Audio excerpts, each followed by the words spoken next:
How do I address the sense of uncertainty among my team members when the future is so unclear?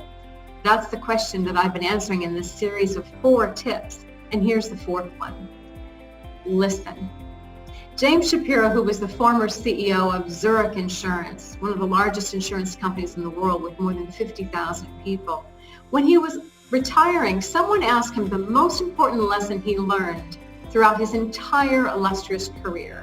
His answer? Listen. It is the highest form of respect. It's how great leaders lead.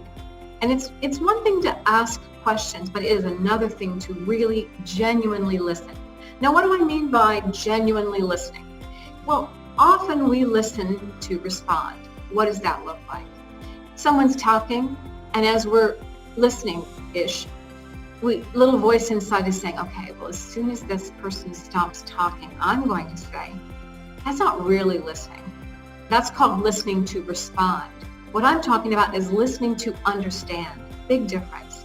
Listening to understand is truly being present. It's listening to exactly what's being said, to not misinterpreting, to not making assumptions, to not having stories going on in our head at a time when you are listening. That's called listening to understand. Big difference between that and listening to respond. I hope you can see that difference. So listen. I hope you've enjoyed these 4 tips for how to address uncertainty during this time of crisis. If you've missed any of them, you'll find the links to the other tips in the video description below. I really appreciate you watching, and I look forward to hearing from you.